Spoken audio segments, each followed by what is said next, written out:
Assalamualaikum warahmatullahi wabarakatuh. Halo guys, kembali lagi bersama saya Bobby Herian.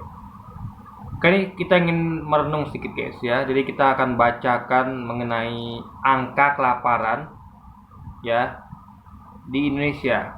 Itu menjadi yang kedua tertinggi. Saya ketika baca ini saya miris guys ya. Jadi kemana pemerintah? Coba kita dengar ya. Angka kelaparan Indonesia itu menjadi yang kedua tertinggi di kelompok negara ASEAN. Ya, ASEAN itu adalah wilayah mencakup Asia ya. Lebih buruk dibanding Filipina. ASEAN ini Asia Tenggara ya. Lebih buruk dibanding Filipina, Thailand, Vietnam, Kamboja, Laos, Myanmar, dan Malaysia. Anda bayangkan guys ya. Bahkan sekelas Filipina, Thailand, Vietnam, Kamboja, bahkan Laos, Myanmar, Malaysia, kita di bawahnya. Kita nomor 2 terburuk. Nomor 1 siapa? Timor Leste. Nah ini perlu dimaklumi, Timor Leste kan negara yang baru merdeka ya kan, dan Timor Leste juga letak sebagai Indonesia pula gitu kan. Jadi dia tuh masih menerima sisa dari dari Indonesia gitu guys. Jadi ibaratnya masih dimaklumi lah Timor Leste kan, negara yang baru. Tapi kalau kita kan sudah berapa puluh tahun merdeka guys. Kita merdeka tahun 45. Artinya kita tuh sudah sekitar tahun 45 merdeka kita. Berarti sekitar 55, 65, 60, hampir 70 tuh ya. Kalau 45 berarti 55 2000.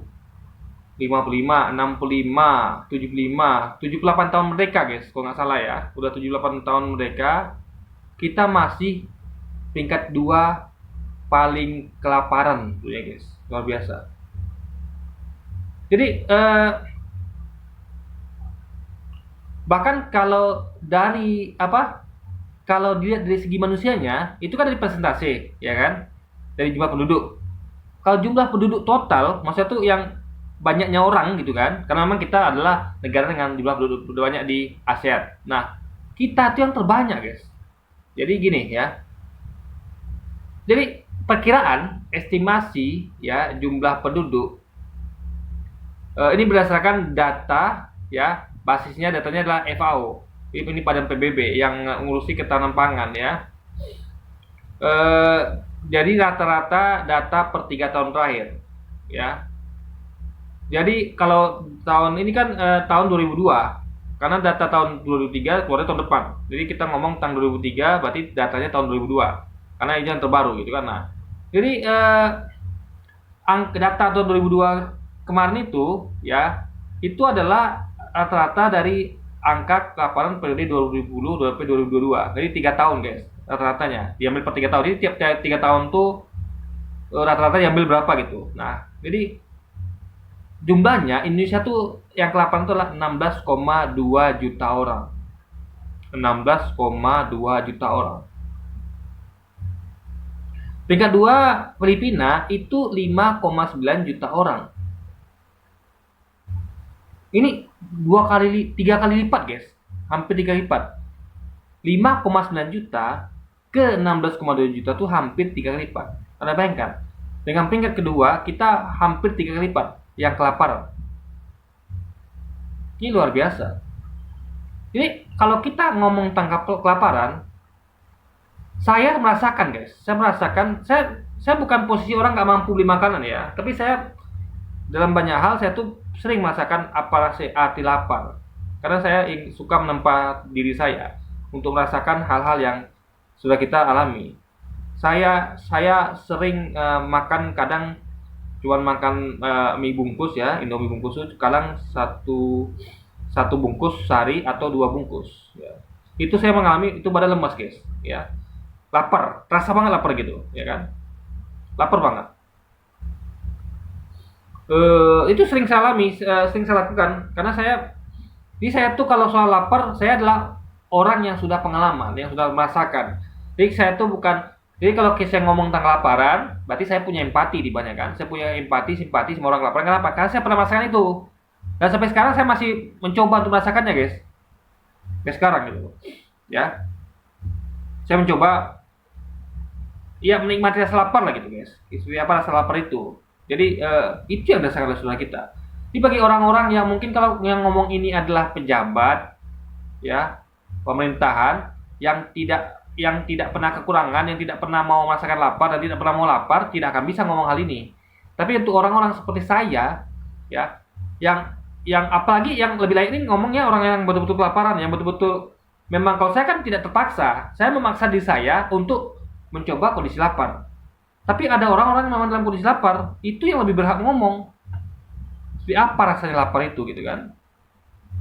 Jadi bagi teman-teman yang pernah merasakan lapar, coba komen di bawah. Seperti apa rasanya? Rasanya gak enak banget guys, gak enak banget. Kita tuh jadi gak produktif, mata kadang kunang-kunang. Saya pernah pingsan, ini cuma saya cerita ya.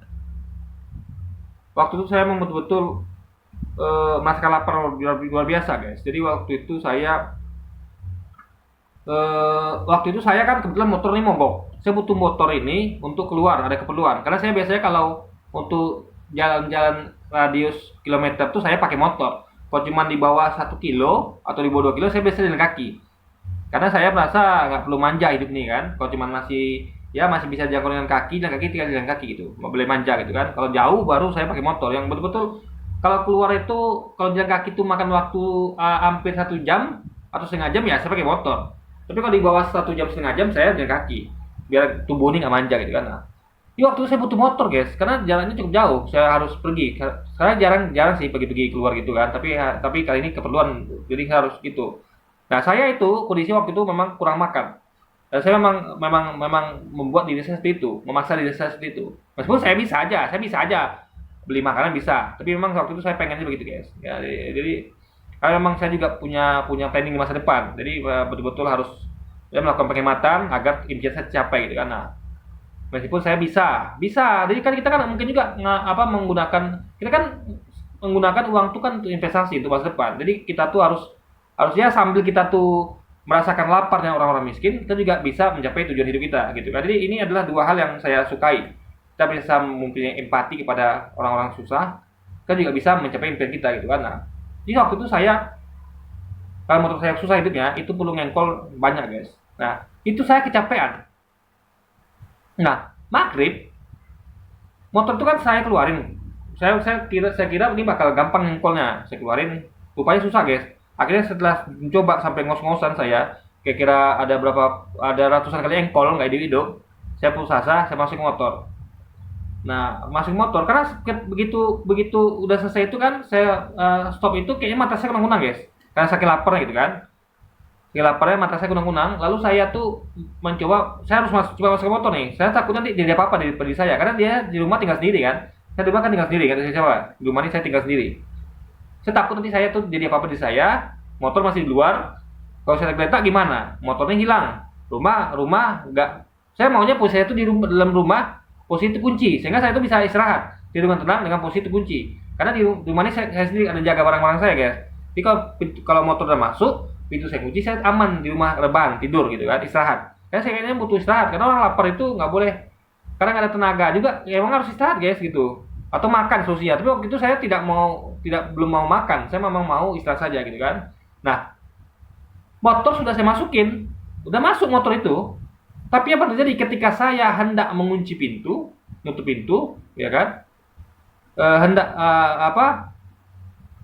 Mengunci pintu, apa terjadi? Saya tumbang, guys. Saya pingsan di ruang tamu. Ya, dekat pintu masuk tuh saya pingsan. Untung pintu sempat tertutup, meskipun belum terkunci. Waktu itu saya masih nyari kunci, guys. Di mana saya letak kunci tadi ya? Karena kunci rumah itu gabung sama kunci motor. Saya pasangkan biar efisien. Jadi kunci rumah, kunci motor, kunci kamar saya gabung satu. Sehingga saya tuh kemana-mana hanya bawa satu kunci. Di situ semuanya. Ada kunci motor di situ, ada kunci rumah, kunci kamar. Jadi saya efisien kan. Saya orangnya suka efisien. Saya pingsan, guys. Maghrib itu saya pingsan. Sampai hampir sejam. Ya. Karena alhamdulillah saya masih bisa bangun. Jadi ketika saya bangun, itu mata masih gak kunang-kunang gitu. Nah, waktu itu saya sadar, saya baru ingat, oh iya ya. Saya waktu itu saya masih ada urusan nih guys, harus ke suatu tempat. Jadi saya tuh kan tinggal di kompleks perumahan yang mana saya ada rumah sendiri dan ada rumah orang tua saya. Nah, rumah orang tua saya ini kan jarang tinggali juga.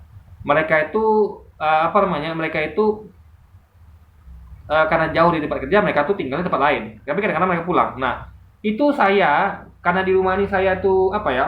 Ibaratnya nggak suka terlalu suka stok makanan di rumah saya nih guys. Saya sukanya stoknya di situ, di rumah sana, di rumah orang tua saya. Karena saya tuh apa ya? Ya apalah rumah saya ini kan cuman bagi saya untuk tempat kerja. Jadi saya masih rata-rata masih mandi di rumah orang tua saya sana kan.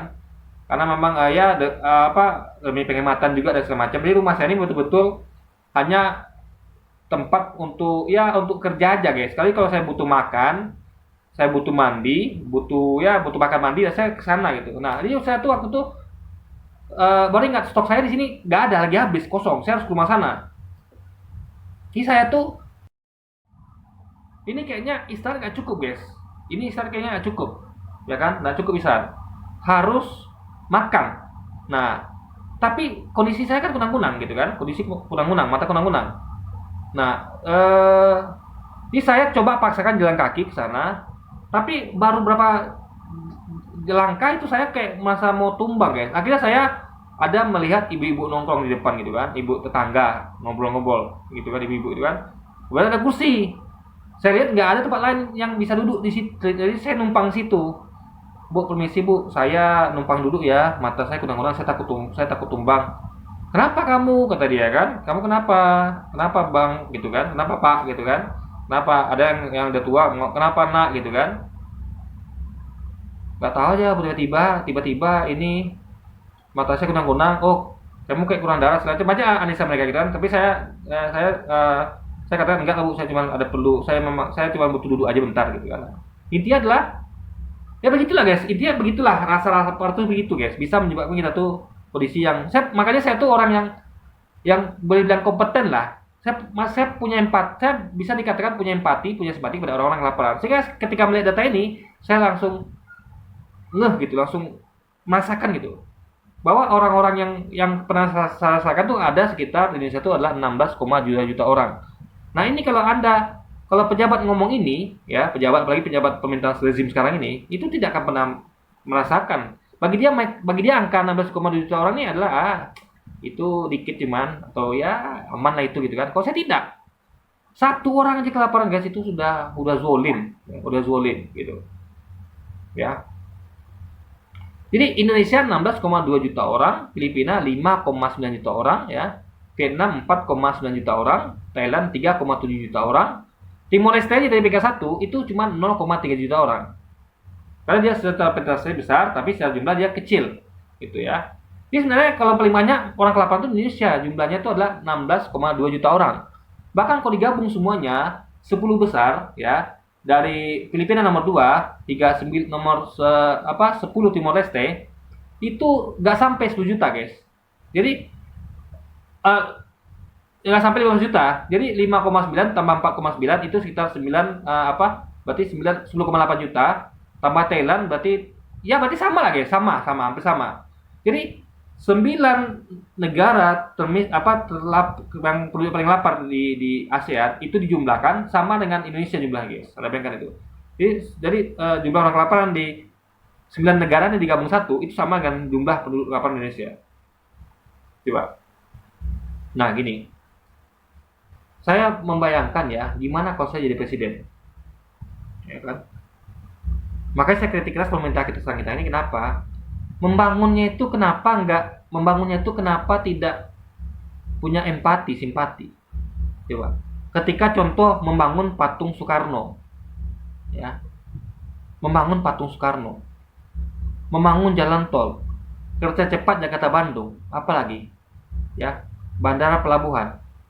Ada nggak efek tuh ke rakyat yang orang kelaparan ini guys? Kalau saya gampang sekali. Untuk jangka pendek ya, untuk menuntaskan ini ya, jangka pendek. Anggaplah kita kasih mereka ini sekitar 16,2 juta orang ini ya. Ini pemikiran saya. Jangka pendeknya dalam waktu setahun. Atau lebih setahun, nanti dulu ya. Penting kita adalah dalam waktu setahun. Nah, anggap satu orang itu membutuhkan makan aja. Ini kan kelaparan berarti ngomong tentang makan. Berarti kalau mereka lapar kasih makan gitu kan. Kita ngomong mengenai bajunya, rumahnya, atau apa yang penting perut dulu diisi sehingga mereka tuh bisa berproduktivitas, bisa mengerjakan sesuatu. Nah, untuk menuntaskan kelaparan 16,2 juta orang dalam waktu setahun menjelang mereka mampu, ibaratnya mereka dengan kasih makan, mereka perut kenyang, mereka bisa bergerak. Tapi mereka mau kerjaan apa gitu kan? Nah, jadi setahun ya, anggap satu orang itu kalau beras itu 10 kilo ada sekitar anggap 150 ribu ya. Beras bulog mungkin 100 ribu dapat 110 ribu. Anggaplah lauknya 200 ribu sama minyak makannya atau gasnya. Anggaplah 300 ribu satu orang ya. 300 ribu satu orang untuk makan ya, 300 ribu satu orang dikali 16,2 juta orang. Berarti pertama rumusnya adalah 16,2 kali 3 karena kan 300 ribu. Nanti tinggal tambahkan nolnya 5. Berarti 16,2 juta orang ya. 16,2 juta orang dikali 3 berarti sekitar 36 42 48 48,6 juta orang. 48,6 juta. Anggaplah 50 juta, genapkan 50 juta biar gampang gitu kan, 50 juta. 50 juta ditambah nolnya 5 karena kan 300 ribu. Kita tambah 03 dulu. Kalau 50 juta ditambah 03 berarti 50 miliar. Ya dong? 50 juta ditambah nolnya 3 berarti 50 miliar. Nah, ditambah nolnya 2 karena 300 ribu kan.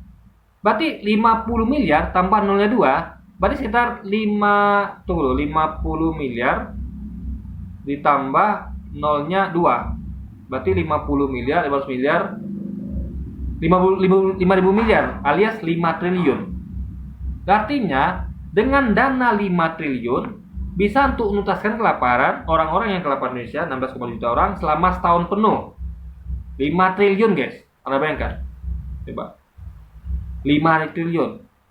Kita ambil utang berapa kemarin? Utang pemerintah yang bertambah zaman Jokowi ya, itu dari tahun 2000 dia memimpin tahun 2014 hingga tahun 2023 10 tahun itu kan pertambahannya sekitar dari anggaplah waktu zaman terakhir itu zaman SBY itu adalah 3.000 triliun anggap.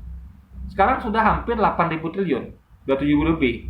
Artinya kita genapkan aja 7.000 lah, 7.000, genapkan 7.000. Artinya 7.000 kurang 3.000 ada 4.000 triliun. Ya, 4.000 triliun.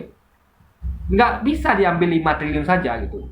Nah, anggaplah beliau itu bahkan kalau mau ya, kalau beliau ini mimpin, kalau Jokowi ini mimpin selama 10 tahun, artinya kan 5 triliun dikasih kali 10.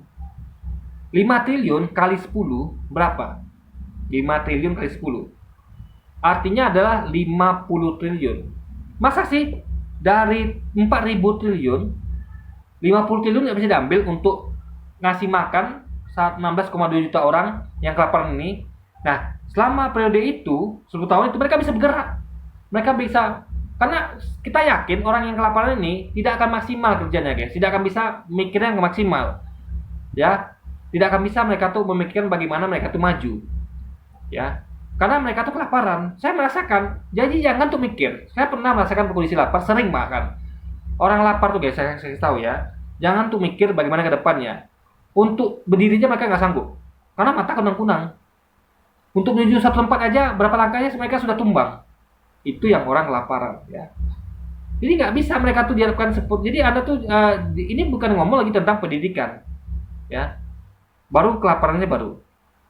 Orang aja yang sudah makan tapi pendidikan kurangnya masih susah untuk bergerak, untuk mencari nafkah. Apalagi ini kelaparan.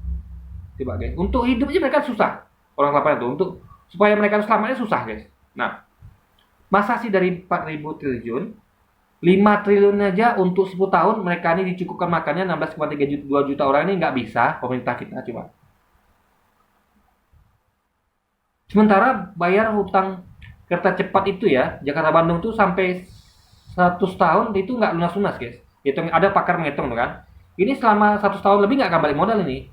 Coba luar biasa nggak? Makanya saya itu apa ya?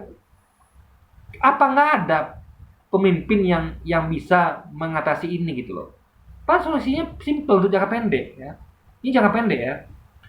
5 triliun untuk 10 tahun. 50 triliun untuk 10 tahun. Kalau susah untuk setahun lah dulu. 5 triliun saja. Ini tuntas nih masalah kemiskinan ya, jangka pendek ya. Nah, lalu sekarang jangka panjangnya apa?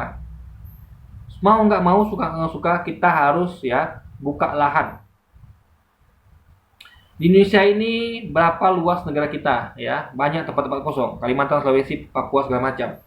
Nah, program kemarin food estate itu bagus dari Prabowo kemarin. Salahnya adalah ya tidak, risetnya tidak tuntas, ngasal bangun di tempat yang ya ibaratnya apa namanya ya, harusnya kan minimal berhasil. Apa yang tanam minimal, nggak usah lah mikir dulu penjualannya, minimal yang tanam tuh subur, itu loh minimal. Nah, perkara pemasaran ya minimal hasilnya bisa dinikmati oleh si penanam. Misal saya kayak dulu lah, zaman Soeharto itu bagus. Zaman Soeharto itu ya ada transmigrasi. Nah, orang-orang yang nggak punya pekerjaan, ya dia transmigrasi, dia punya dikasih tanah, dia bisa hidup dari situ. Minimal dia makan, ada makan guys minimal dia. Meskipun dia mungkin penjualannya susah, ya kan dia bisa makan itu minimal. Jadi nggak ada kelaparan gitu kan. Itu solusi jangka panjangnya. Kalau lebih panjang lagi, makanya kita terus memproteksi. Jangan sampai barang-barang di luar tuh harganya lebih murah daripada depan kita. Karena ini nggak masuk akal, selagi nggak masuk akal. Anda bayangkan ya, bisa ada baju harga 10.000, harga barang-barang itu jauh di bawah Indonesia. Ini kan nggak masuk akal. Kenapa? Karena kalau barang impor masuk, mereka harus logistiknya, biaya angkutnya, ya kan? Itu udah berapa? Kita menang gitu guys. Kita lebih dekat. Masa sih orang yang jual jauh-jauh dari Cina misalnya, atau ekspor dari negara mana ke kita, harga jualnya lebih murah dibandingkan harga barang kita sendiri? Ini kan nggak masuk akal. Itu berarti kan namanya tidak memproteksi barang kita sendiri. Makanya kita menemukan, makanya pemerintah harus jeli. Ketika mereka menemukan harga barang luar lebih murah daripada barang Indonesia, harus dibuat dua solusi. Yang pertama adalah hubungi itu orang yang produsen lokalnya, duduk bareng. Misal saya presiden, saya melihat harga baju dari Cina itu 10.000. Lalu saya temukan dengan baju yang sama, dengan kualitas sama, kok baju kita 15.000. Saya akan panggil itu pengusaha kita, duduk bareng. Bro, ini ada barang dari Cina, lakunya 10.000. Barang kamu 15.000. Kira-kira apa yang bisa diperbaiki? Sehingga barang kamu nih kompetitif dengan barang dari Cina ini yang 10.000, kok bisa lebih murah. Petakan apa yang terjadi. Ternyata pengusaha loh, iya Pak, kita banyak pajak Pak, banyak biaya masuk ini, biaya sulaman lagi. Ah, itu yang harus dibenahi. Oh, berarti kita tuntaskan ini. Ini masalahnya ya, bla bla, catat langsung tuntasin itu kan. Sehingga barang ini bisa lebih rendah daripada barang dari Cina itu. Itu cara pertama. Dimitigasi apa? Nah, rupanya ditemukan rupanya barang dari Cina ini diteliti juga, rupanya pemerintah mereka kasih subsidi. Di posisi mereka rugi. Berarti ada dua itu. Berarti mereka nggak mungkin selamanya begitu. Karena mereka itu nggak mungkin dong bakar uang terus. Pasti ada masanya mereka tuh beruntung. Nah, kita akan sampaikan kepada pengusaha kita, tenang ya. Kita akan lawan dengan subsidi juga. Karena kan sementara mereka bakar uang, kita bakar uang juga. Jangan mau kalah. Masa mereka bakar uang, kita tidak? Meskipun nanti akan kalah juga mereka. Tapi minimal mereka dapat aman dulu kan, nggak boleh guys. Jadi kita tuh harus tempur ke orang-orang di Congkok itu pemerintahnya bakar uang, subsidi rakyatnya, pengusahanya kita juga harus bakar uang pemerintah kita. Karena mereka sudah bakar uang, kita harus bakar uang juga kan, toh agar persaingan itu sehat. Karena itu juga nggak sehat lagi kalau bakar uang kan. Mereka menang di subsidi gitu, pemerintah kita malah bikin IKN segala macam yang tidak, ya gimana kita mau bisa menang saing guys? Karena nggak adil kompetisi ini. Kita jalan sendiri mandiri, mereka bakar uang. Ini tidak akan bisa kita menang harga. Makanya produk Cina tuh membajak, kenapa? Harganya murah. Pemerintah mereka subsidi gitu kan. Pemerintah tidak gitu, tidak memsubsidi pengusaha kita. Di situ masalah guys. Sehingga barang mereka menang murah, sehingga kalau kita kalah. Nah, ini adalah pemerintah kita ini tidak cerdas dalam menyikapi ini guys, nggak cerdas gitu kan. Jadi intinya adalah bagaimana kita tuh barang kita dulu diutamakan gitu. Jadi mereka tuh boleh jualan, kita tidak melarang mereka jualan, tapi harus main taktis gitu. Buat supaya harga barang mereka tuh lebih mahal, karena itu masuk akal, karena mereka harus bayar biaya angkut. Biaya angkut dari Cina ke sini berapa? Kita nggak perlu biaya angkut itu, nggak perlu. Kita paling jarak kita antara Sumatera ke Jawa berapa lah kan? Mereka tuh jauh guys, nggak bisa bus itu atau lintas kapal itu sebentar melintasi berapa laut itu kan ke Cina sana. Kita hanya paling selat Sumatera ke Jawa, paling selat Sunda, dekat cuman kan. Jadi kosnya tuh pasti akan lebih murah, kos biaya angkutnya gitu. Jadi mustahil harga kita lebih tinggi kecuali kalau kita tidak subsidi seperti mereka subsidi. Jadi nggak bisa pemerintah tuh menyerahkan pada mekanisme pasar, nggak bisa. mereka aja bakar uang kok gitu kan.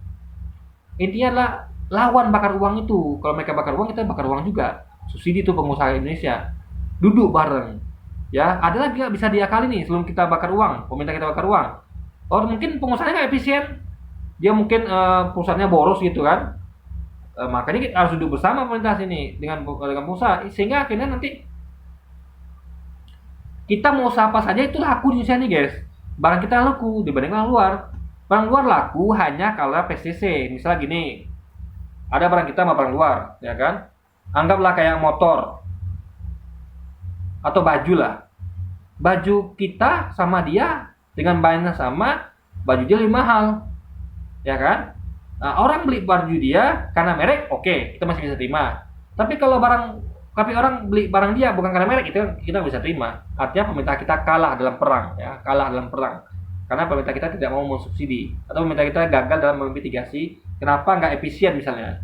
Nah, harus dibuat efisien perusahaan itu gitu kan. Nah, ini banyak yang bisa dilakukan guys sebenarnya guys. Daripada mikir IKN, mikir jalan tol, mikir apa lagi yang lain-lain itu, bikin patung lah segala macam.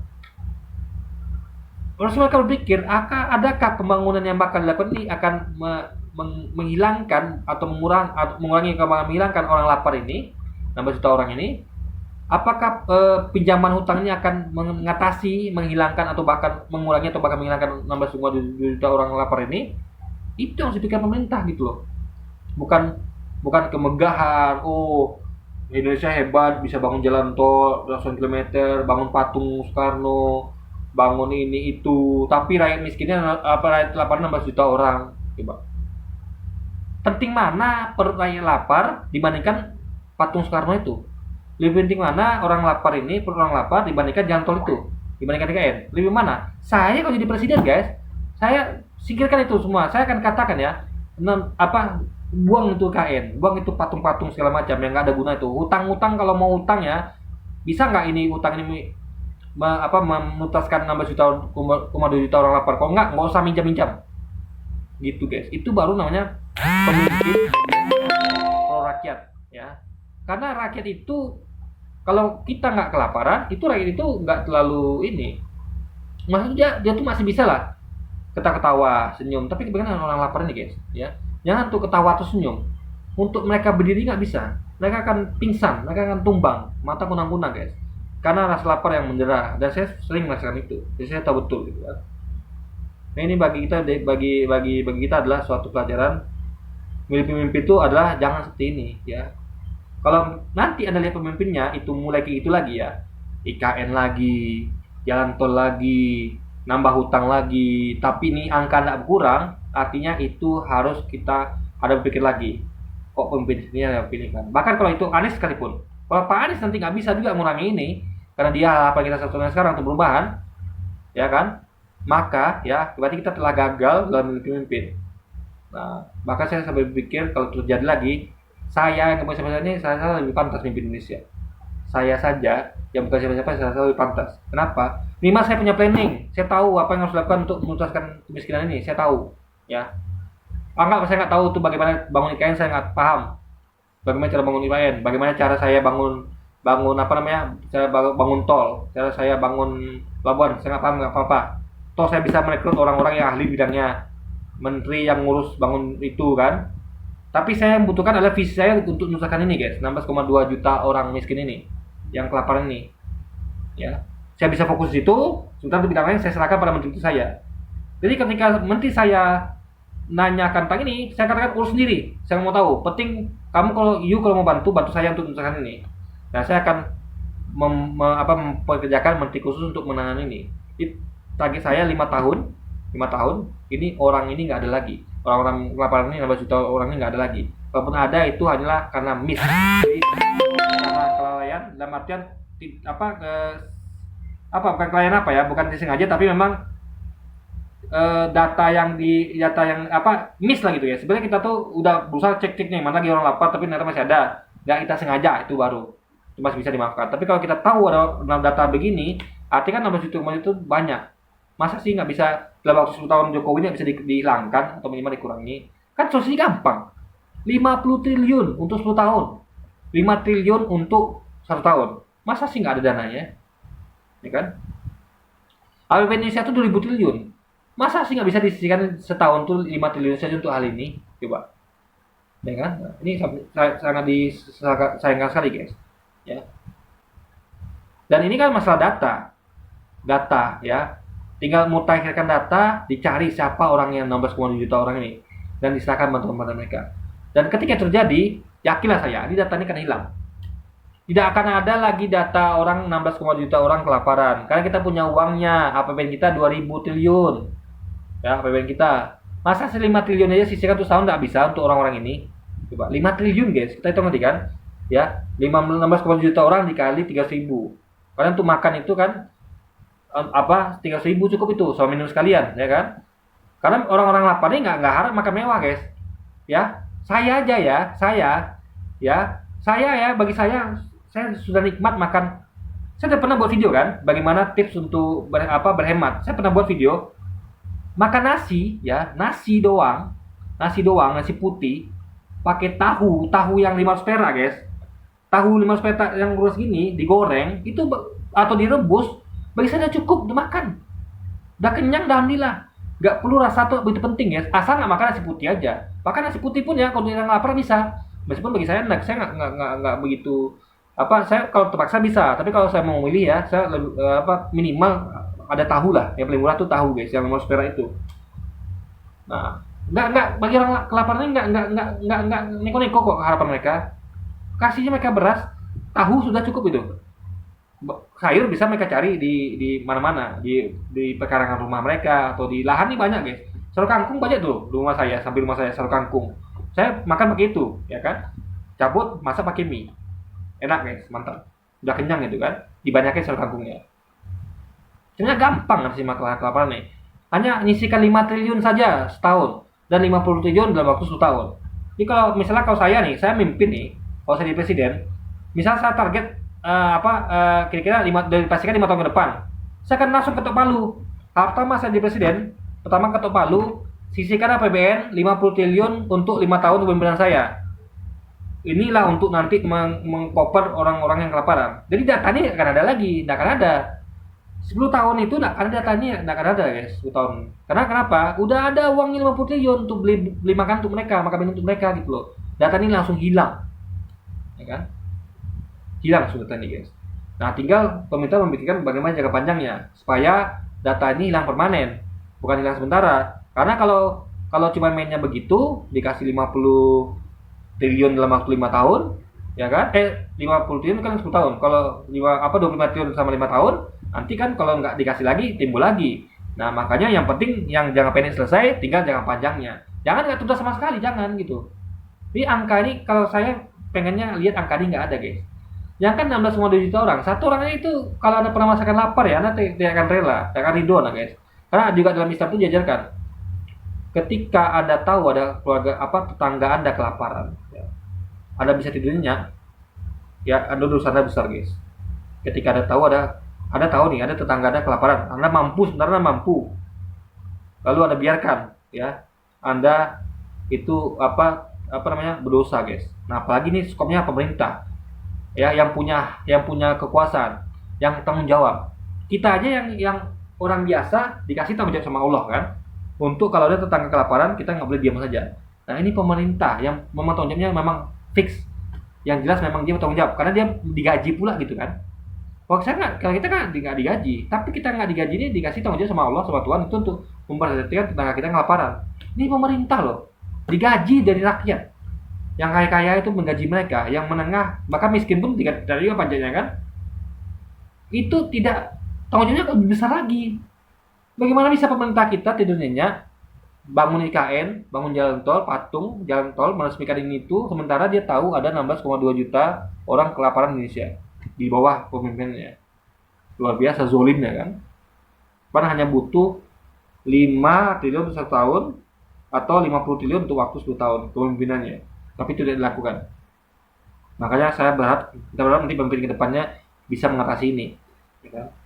Jangan sampai ada lagi orang kelaparan di Indonesia ini, atau bahkan di dunia bahkan, ya kan? Oke, jadi mungkin sekian dulu aja video kita kali ini, guys. Sampai jumpa lagi di video selanjutnya. Wassalamualaikum warahmatullahi wabarakatuh, guys.